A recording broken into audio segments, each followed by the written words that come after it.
So yan, magandang gabi sa ating lahat mga idol.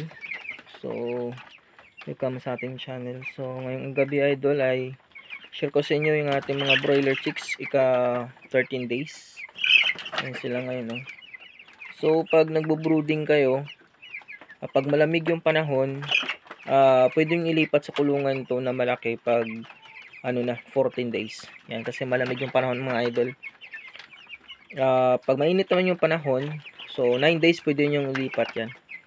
Tingnan mo naman nating broiler chicks, malalaki na. 13 days pa lang yan, pero malaki na. Yun, no? So titimbangin natin to bukas para malaman natin kung ilan nga ba yung timbang nito. Dapat nasa na to bukas, nasa 400 grams or 500 grams na dapat to. Yan, bukas mga idol. Titimbangin natin to kung ano nga ba yung timbang nito. So ganyan, no? Ganyan. Yan. So ang ginagawa natin, pinapaikutan natin dyan ng feeder para lahat sila makakain, pati dito. So yung feeds na binibigyan natin ay Integra 1000 at hanggang 14 days yan.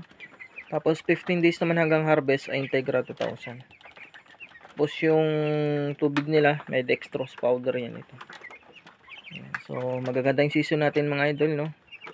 Kita nyo naman na maganda yung katawan nila at malinis mga idol. Ayan yung ating mga season. Kasi malinis ito kasi yung screen natin na sahig nila ay screen or green screen. Kasi pag kahoy yan mga idol o kawayan, so madumi. Magiging madumi yung ating mga manok. Yan yung kaibahan, ha. So depende sa inyo kung anong gamitin yung sahig sa kanila, pero mas maganda yung screen, ha. Para malinis yung manok nyo at para hindi madumi. At syempre idol, pag na may taong nakakita, kaaya-aya tingnan yung mga manok natin. Ayan. Diba? So kitaan nyo naman yung ating broiler chicks. Napakaganda. Ayan. Okay. Ayan mga idol, no? Stig. So yun lang, maraming salamat sa lahat. God bless mga idol.